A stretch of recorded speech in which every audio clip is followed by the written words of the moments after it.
This is Euroscopic, a podcast brief about what happened this week, how we got here, and where we're going. I'm William Glucroft. And this is Martin Gack. You can find this podcast and other essays at our Substack, euroscopic.substack.com. And of course, you can subscribe wherever your ears go for podcasts. Like, comment, share, you know the drill. If you like it, let us know, and a friend or two of yours as well. This episode was recorded on Tuesday, the 15th of August, 2023. I actually don't really listen to anything while I'm cooking. I mean, it's just sort of a moment of zen. You know, it's just hearing things, sort of the beautiful sort of thrill of the frying stuff. By the way, I had you over for donuts this Sunday. What do you think of the donuts?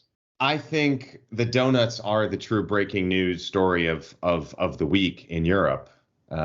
We should have taken a photo to share with our Euroscopic audiences of us in real life. I actually have photos of the donuts. It's not you that have photos of the donuts, but you don't have photos of us enjoying the donuts because we were having such a nice time in your apartment. I actually was thinking after you left, because it really was a bit of, after my 20 years in the US and now 10 in Germany, it was really one of these full-fledged American morning experiences of sort of shooting the breeze, having some sort of very unhealthy sort of thing that you probably should have a snack of as a dessert, but starting the day with that. The taste of the donut was not quite in my mouth. It's like this sense that taste permeates everything. It's like the world that morning on Sunday morning was kind of getting to me through the donut, through this like sort of, this full experience. And this is something that I actually kind of have seen with displaced communities, funnily enough. One of them, my grandparents, who,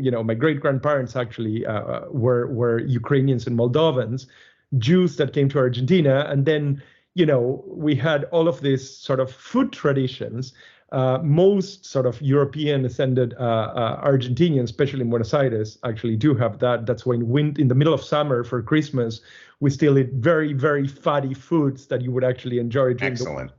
But you have this also, I've seen it, among Palestinian communities in which you have almost the land that they lost traveling with them in foods that they continue to prepare, even if those crops can no longer be obviously grown in many of the countries where they live.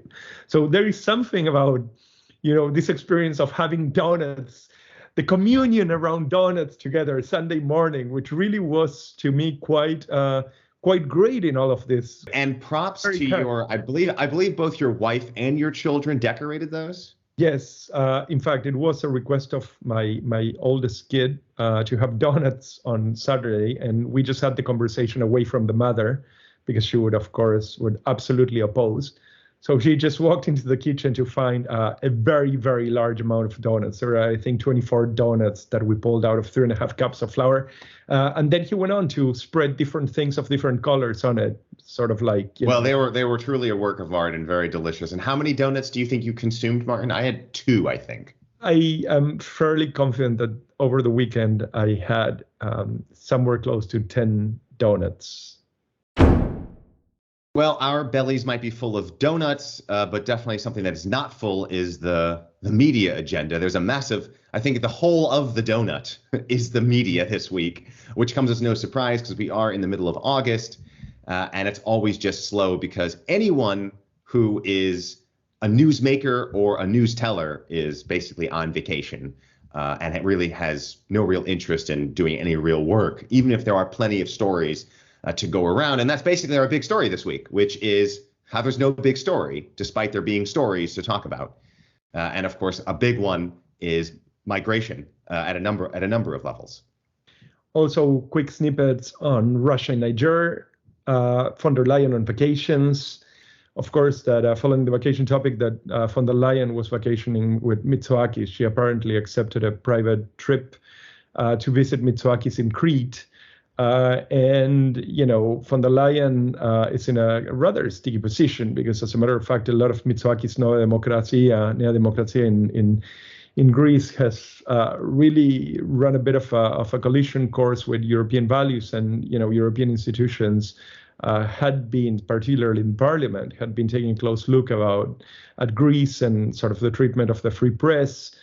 independent bodies. I mean, a lot of stuff that you would expect in considerably more right-wing governments, including, surveillance, illegal surveillance of the opposition, and so on, have been happening in Greece, and there have been demands to actually investigate particularly Mitsotakis' government, which of course runs a bit contrary with the idea of like the top of the European Commission just going to hang out and drink ouzo in Crete with Mitsotakis. I mean, it makes you think that the only thing that Orban did wrong to the European Commission was not to actually extend an invitation to go drink wine at Lake Balaton.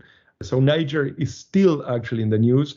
I think it's still sort of the most underreported and perhaps one of the most important stories still sort of happening.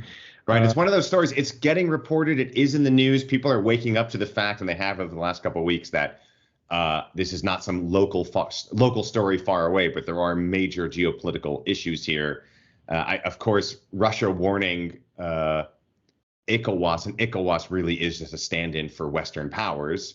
Since ECOWAS was kind of born out of the decolonialization or the post-colonial period, not to get involved. Of course, Russia is very much involved in those areas. My reading is that every time that Russia says that something is not the case, for instance, participation in Niger, or the presence in West Africa, or the fact that they were willing to invade Ukraine, or the fact that they were bombing like civilian targets, or the fact that they were behind murders in the UK, and so on and so forth. Every time that they deny something, I mean, as far as I'm concerned, that's the final confirmation of the fact that they're doing it. Yeah.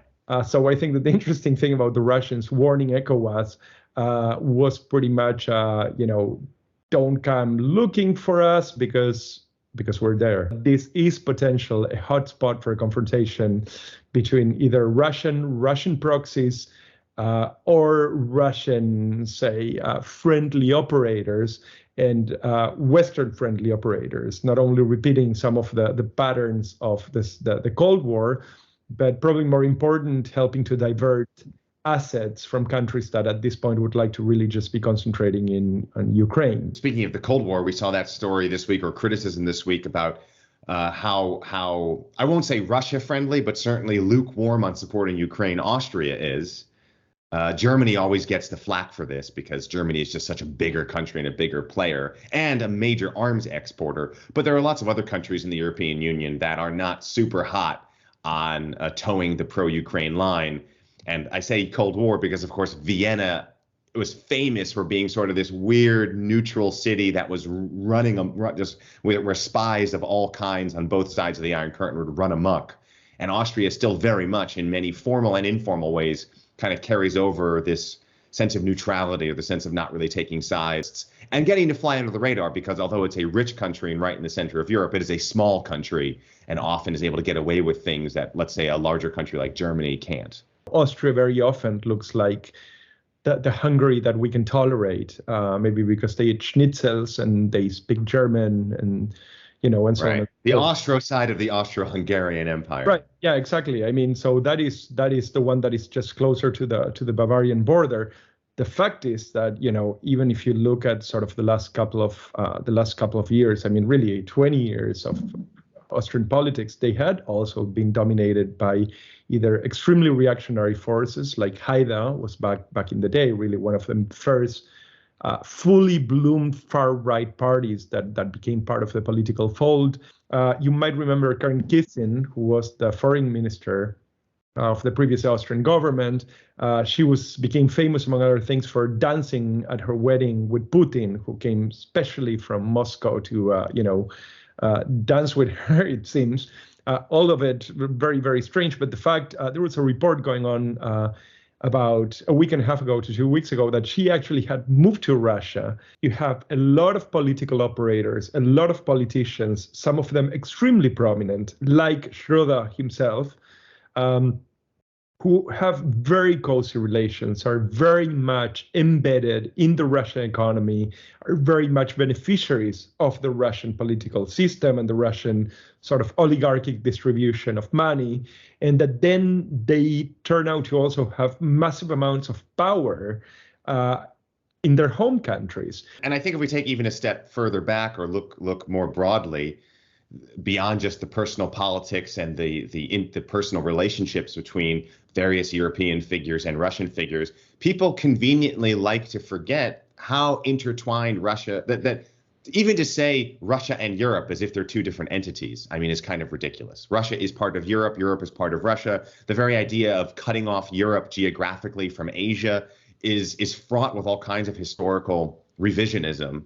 That, these are power players and elites who have been intertwined with each other for centuries, and those things don't just go away. Anyway, there is also today the story that the EU will not negotiate with the UK a deal for returning migrants. The immigration policy in the UK is quite literally collapsing. Rishi Sunak has come into power kind of promising to stop the boats, as he put it. The right does itself no favors beyond elections of putting out these slogans that they cannot really amount to policy, obviously. But again, they did. And now, obviously, they cannot really stop boats at all. So they're hoping that the French or in Brussels, the European Union will cut some sort of deal to return immigrants. The fact is that Brussels had quite simply said that they will not renegotiate that. They will not negotiate that. I mean, this is what you also get as part of the Brexit deal. The UK wants to treat the EU the way the EU treats a lot of countries on its periphery in terms of migrant returns, right? Send them back to Libya, send them back to Turkey, send them back to Tunisia, send them even back to Afghanistan, wherever they may have come from. And I can imagine the EU, in the way it thinks of itself, in the high-minded way it thinks of itself, does not like being treated by the United Kingdom as if it's some developing country on its periphery.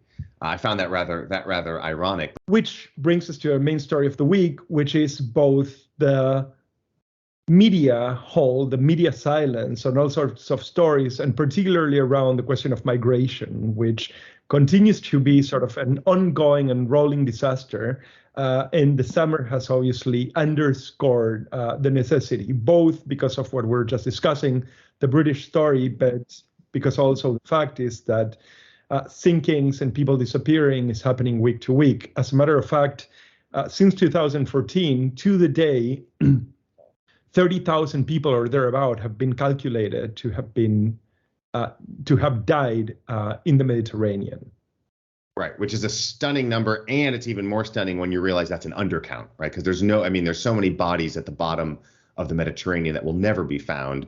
So many families that will never be connected with their loved ones, will never know what happened to anybody that they might have known who've set sail across the Mediterranean. And there just seems to be no end in sight to this. This just seems to be, it's almost not a news story because it's almost like reporting that there's oxygen in the atmosphere, because it's just a constant situation. We know that huge boat sinking off of the coast of Greece earlier this summer. I mean, just a few days ago, we had 33 people. I'm just looking at this right now. 33 confirmed dead and missing in one boat accident off the coast of Italy. That's just a few days ago. I mean, just this week, you're looking at almost 100 dead people washing up on European shores. So the system is just, it is a humanitarian catastrophe. You have countries that, at least in the context of the 2015 crisis, were really quite solidarious with these people, with people coming in. It's the fact that we are now in the face of a really serious political destabilization juncture, which could actually be massively exacerbated by another crisis of migration. This, I think, part of the reason why, places like Tunisia, places like Turkey, and so on, have taken such an important dimension in the policy, because many of these countries have come to understand that having sort of a massive influx of migration could really just push very strongly in the direction of the far right, as it has happened in Italy, as it has recently happened in Spain. We still don't know what will happen there, but the far right, the anti-migration right, has constituted a bloc that has become politically relevant for a lot of center-right parties. Media framing and political statements, on one hand, have to appeal to the humanity in people, to portray people coming into Europe, people looking, fleeing desperate circumstances as humans, right? Who are looking for a better life, who need a better life or need protection.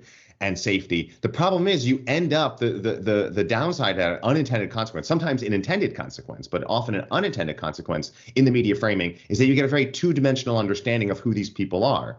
They just get turned into these sort of touchy-feely, cuddly, imaginary tokens in the do-gooder imagination, and not understood as people with trauma, people with fleeing horrific war scenarios, people who might have severe psychological trauma, and that might come out in all kinds of dangerous and damaging ways for themselves and for the people around them. And so these people then come in on a basis of solidarity, on a basis of goodwill, like we saw in 2015. And then sure enough, of course, people are people. Within massive groups of people, like in a society, you have criminals. You have people who are psychologically disturbed. You have people who can't get jobs. You have all kinds of these normal issues. But because we haven't really had a nuanced picture of who these people are, that then opens up, that's cannon fodder for the far right to talk about criminality, to talk about, breakdown of welfare systems. And I've seen this actually coming from very, well-established liberals, for instance, in France, or liberals in southern Italy, who they will tell you, I have been a long life socialist and I have fought for the protection of minorities, but I am actually facing sort of anti-white discrimination from Nigerians in southern Italy, or I am, sort of the stories in France are actually really considerably more extreme, because the Muslim community tends to be much bigger, and in some areas is completely dominant. Not only, I think, you have the problem that you just pointed to, which is that you have this sort of xenophilia, which is not better than xenophobia. You have the xenophilia that is not better than xenophobia, who also paints a tokenized sort of foreigner, which cannot actually then deal with the very serious and very concrete problems that the local population will have to deal with. And I think that what you end up with then is actually, first of all, what can be best described as a complete failure of integration, because in some sense, that is what it comes down to. But on the other hand, you have the dismissal of all these people with very serious concern as to how to negotiate these new demographies in their own homes. And you just treat them essentially as if they were, just essentially Nazis. I mean, wearing brown and like doing the Roman salute in the streets. In order to capture those, or actually at least you have a fighting chance if you belong to the center left, or if you belong to the center for that matter, with those populations, you need at least to be able to accept that these are things that need addressing, right? This is something that I think the left has actually completely failed at. What do you think is waiting for us in the week ahead? Well, there was this interesting story about the Open Societies Institute looking to make a major restructure of its organization after it kind of got kicked out or fled Hungary, moved to Berlin. Now they basically want to get out of the EU, and instead redirect their massive resources. Of course, George Soros's gang of liberal, speaking of liberal do-gooders, like a gang of liberal do-gooders, want to redirect their huge resources outside of the European Union, which I guess you can see makes sense because the European Union is a strong, rich place with strong institutions, and there might be other places in the world that need more help with their democracy, with media literacy, as we were just talking about. But still, the dangers, as we know, the dangers of the far right, the dangers of nativism, of xenophobia, of the work of a democracy, are very much at risk in the European Union. So I would be interested to see how, not that we need the OSI to save us, but they are a major player in this nonprofit democracy field. It'll be interesting to see how they develop, and what impact and what blowback and what the response might be from EU leaders and other people in this space if they really do kind of get out of the EU work. From my corner, I mean, I'm still looking at Spain. There is now a bit of a wrangling operation between the two parts of the left and the right of the Catalonians, of the Catalonian independentists, the Junts and the ERC, who are kind of at each other trying to decide what they will offer, what they will ask from Sanchez in order to keep him in power and stop the right and the far right taking power.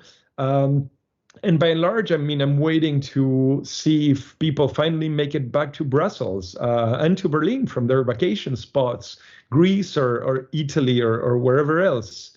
Yeah, which happens every summer, of course. And for those reporters like you and me left here, not vacationing, actually working, it's very difficult because I'm having the same issue where everyone's just on vacation. No one's around to talk to you, even if you do want to do work. So I believe next week's top story for us might still be how there's no top story because there's just this massive hole in the news agenda. Although we'll see if there's any more decisions coming out of the chancellery here in Germany about these prize Taurus cruise missiles that are the next big ticket item that Ukraine wants to follow up the British cruise missiles and I believe the French cruise missiles as well. Of course, my big question is how does an air force or how does a military that has almost no airplanes in its air force make use of an air-launched weapon? Nonetheless, that might be something for next week to keep an eye on.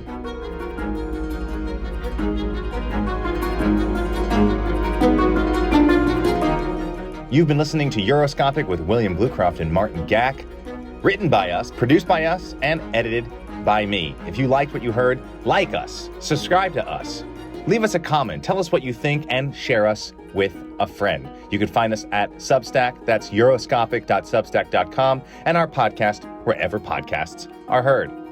Thanks so much for listening, and we'll catch you next week.